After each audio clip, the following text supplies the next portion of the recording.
Buenas, gente bonita. Bienvenidos a su canal de consejos para escritores. Yo soy Lorena Amki, escritora y asesora editorial. Este video está inspirado en una pregunta de uno de los miembros de este canal, el soliloquio de AQ, que dice que su duda principal es cómo lidiar con la inseguridad.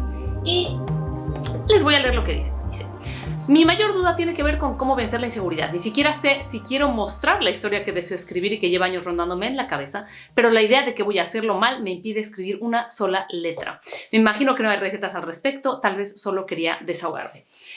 Pues bueno, esta no es que sea una receta nivel 1, no es que sea una receta facilísima para principiantes, simplemente son 3 pasos que hay que hacer para lidiar con la inseguridad. No necesariamente vencerla, no necesariamente superarla, porque no creo que eso sea lo que ocurre. Los 3 pasos son entenderla.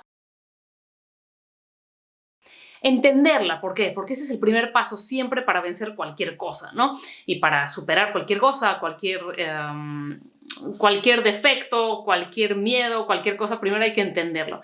Entonces, hay que analizar de dónde parte esta inseguridad. Muchas veces la inseguridad parte de cosas que son fáciles de solucionar, como la falta de información o la falta de preparación. Estas son cosas muy sencillas. Si te sientes inseguro porque no sabes cómo seguir en tu historia, porque te falta averiguar cómo eran las cosas en cierta época, te falta trabajar a los personajes, te falta tiempo, cosas de ese tipo, pues son más fáciles. ¿Por qué tenemos una inseguridad perpetua pareciera a los escritores al escribir? Otra razón que puede no venir de estos elementos prácticos que ya mencioné. ¿Por qué tanta inseguridad cuando ni siquiera estamos pensando en mostrar lo que escribimos? ¿De dónde entonces viene esta inseguridad? Creo que cuando realmente no pensamos en que vamos a mostrar lo que escribimos, sí tenemos una libertad que no viene cuando estamos pensando en escribir algo que creemos que vale la pena. Cuando creemos que nuestra historia vale la pena, nos llega una nueva inseguridad, y esta inseguridad tiene que ver con no cumplirle a la historia, con que la historia sea mejor que nosotros y que nosotros no podamos cumplirle a nuestros personajes, cumplirle a nuestra trama, cumplirle pues a esta cosa que se nos presenta como un regalo, ¿no? Esta idea que se nos presenta como un regalo. Entonces yo creo que en el fondo sí que hay una parte que dice: sí la quiero mostrar porque es una historia que vale la pena, pero tal vez yo no soy la mejor persona para contarla. Sí eres la mejor persona porque eres a quien se le presentó esta idea. Y ya sé que esto suena a veces como esotérico o un poco espiritual o romántico, pero no, realmente nadie más podía haber tenido esa idea y decirla tal como tú la vas a poder decir. Tendrás que encontrar la manera, tendrás que vencer los otros elementos prácticos que mencioné al principio, pero bueno, entonces que tengas la tranquilidad, ¿no? Que tengas la tranquilidad de que nadie más va a poder contar esta historia mejor que tú. Yo a veces recibo correos de gente que me dice: tengo una grandiosa idea, ¿por qué no la escribes tú? Pues no, gracias, ¿no? Yo tengo mis propias ideas, yo tengo mis propias necesidades de búsqueda, yo tengo mis propios vericuetos, mis propios laberintos internos. Ese laberinto interno es tuyo, y si te viene la inseguridad es porque una parte tuya sabe que es una buena idea a la que quiere cumplirle bien.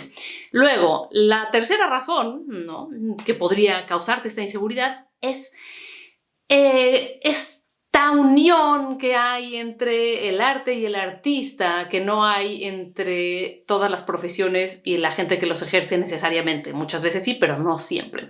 ¿Qué quiero decir con esto? Nosotros podemos hacer un mal trabajo como contadores o como cajeros o como arquitectos o como cualquier otra cosa que está obteniendo un ingreso a cambio que no necesariamente nos define a nivel personal y decimos: me dedico a esto, pero yo soy esta otra cosa, ¿no? Pero cuando decimos soy escritor, sentimos que lo que hacemos, que el producto de nuestro ser escritor, o sea, nuestros escritos, son parte de nosotros. No es una casa que le construimos a alguien más, no es un peinado que le hicimos a alguien y que puede o no salirnos mal, no es una clase que tal vez ese día no fue la mejor, pero que no va a arruinarle la vida a nadie. Se siente como algo muy importante porque es algo nuestro, es algo de nuestra alma, es algo de nuestro interior, es algo que sentimos que si lo mostramos y la gente no lo aprueba, no nos están aprobando a nosotros, no a nuestra obra, no a nuestro texto, sino a nosotros esencialmente, como personas, como seres que merecen ser amados, ¿no? Que merecen ser aceptados. Nosotros queremos que la gente ame nuestros textos y que por lo tanto nos demuestren que nos aman a nosotros. Así somos seres frágiles, los artistas somos un poco más delicados en nuestras sensibilidades y en nuestra autoestima. Algunos me dirán que no, pero generalmente es así porque estamos exponiendo búsquedas nuestras, aunque la gente no sepa qué tan personales son, nosotros sí lo sabemos, y cuando alguien nos cuestiona algo o nos pone mala cara o nos critica, pues a nosotros se nos rompe el almita. Y esto no sé si es evitable o no, pero como les decía, el primer paso para lidiar con la inseguridad es entender su origen. Recuerda que si alguno de estos videos te es especialmente útil, puedes darme un super thanks que está ahí entre los iconitos de me gusta por ahí abajo del video. Y esta es una aportación de una sola vez que me dice: este tipo de videos me sirven, muchas gracias. Y yo se los agradezco mucho porque entre más apoyo tengo de su parte, más videos puedo hacer de mejor calidad y puedo estar aquí al tanto tanto de las preguntas de los miembros como de los suscriptores en general. Después de entender el origen, hay que perdonarla. Hay que perdonarnos por ser inseguros. ¿Por qué? Porque todas las personas lo son y porque todos los escritores lo son, aunque hayan publicado grandes cosas, aunque les hayan aplaudido. Esta cosa que a veces me dicen de: oye, tú dices todo el tiempo que esta novela que escribiste es mala, igual públicala, a alguien le va a gustar. Pues no, si a mí no me gusta, si yo me siento insegura con ella. Siempre hay una inseguridad de mostrarnos, siempre hay una inseguridad de salir de esta burbujita hermosa que hemos creado con nuestra novela, con nuestros textos, y exponerlas al mundo. Y a veces nos enojamos mucho con nosotros porque la inseguridad nos frena y no nos permite avanzar y no nos permite mostrar y no nos permite concursar y no nos permite publicar. Entonces, perdónatela. Entiende que esto le pasa a toda la gente en distintos niveles. A los que veas muy soberbios probablemente están presumiendo de lo que más carecen. Esto suele ser así. Todos tenemos inseguridad, todos tememos no recibir los aplausos con los que hemos soñado, o a un nivel más humilde, no saber decir lo que queremos decir. Entonces hay que perdonárnosla, porque este enojo, esta rabia de "sí, es que además soy insegura", tampoco nos ayuda en nada, ¿no? Esto es lo que suele ocurrir con el síndrome del impostor, que además nos machacamos con él y acabamos hablándonos peor a nosotros mismos, y eso no ayuda a nadie. Entonces, a medida que te perdones y te digas que estás haciendo lo mejor posible, y no solo a nivel escritura, sino también a nivel de autoestima, y que tienes esta inseguridad, vas a poder pasar al tercer paso. El tercer paso es ignorarla. Ya sé que lo que queremos es superarla, pero yo no sé si esto ocurre o no. Creo que es más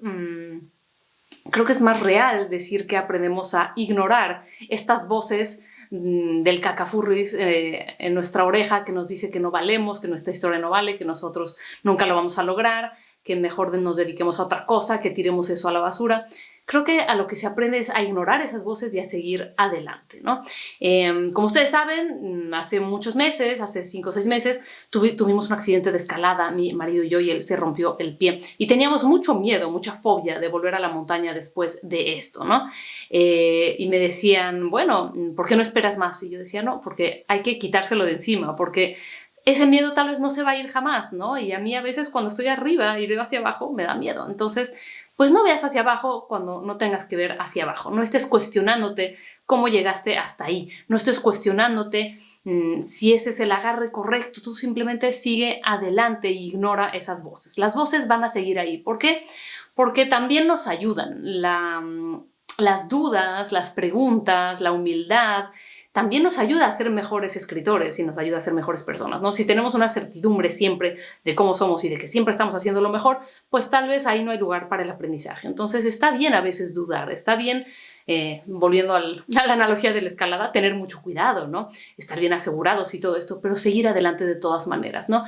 En esta analogía de escalar, las cuerdas, todos los elementos de seguridad, los arneses, los cascos, todos son como tener más herramientas de escritura, volvernos mejores en el oficio práctico, leer mucho, investigar, practicar, hacer ejercicios, ponernos en manos de críticos que nos puedan dar una opinión objetiva y que nos pueda servir. Todo esto son herramientas, todo esto son aseguradores. Pero la voz de que no vas a ser mejor, de que no vas a llegar, de que te vas a caer, va a seguir estando ahí probablemente. Y esto solo te tiene que obligar a buscar más herramientas, a tener más cuidado, a buscar la palabra correcta y todo esto, pero no te debe de frenar de avanzar. Avanzar siempre hay que seguirlo haciendo. Entonces, ¿cómo vencer la inseguridad? Yo creo que no se vence, yo creo que se aprende a convivir con ella. Es como cuando alguien nos dice, bueno, ¿cómo supero la muerte de tal o cómo supero el duelo? No son cosas que tengan que superarse, son cosas con las que tenemos que aprender a convivir, que tenemos que aprender a aceptar, y por eso les decía que se la perdonen, que se perdonen la inseguridad, que se perdonen el miedo y que admitamos que son cosas que no están afuera, no son cosas externas que hay que expulsar, son cosas internas que también nos ayudan a ser mejores, que también nos ayudan a preguntarnos en qué podríamos estar aprendiendo, de qué podríamos estar aprendiendo más, qué herramientas nos hacen falta. La soberbia total, el ver todo desde arriba así y decir, bueno, pues yo no tengo nada que aprender, tampoco es bueno para ningún oficio ni para ninguna disciplina, así que perdónatela, entiende que tiene también un objetivo, que tiene también una razón de ser, y que entonces, si la entiendes, te la perdonas y entiendes que va a estar ahí, tal vez puedas bajarle el volumen y seguir de todas formas. Yo creo que la diferencia entre un escritor que termina y un escritor que no termina no es que es mejor escritor, es que decide bajarle el volumen a eso y seguir adelante, seguir subiendo. Porque incluso cuando llegas a la cumbre, luego hay otra cumbre que subir. Así que adelante. Muchas gracias por escuchar, muchísimas gracias a los miembros. Seguiré respondiendo sus excelentes preguntas y nos vemos muy pronto.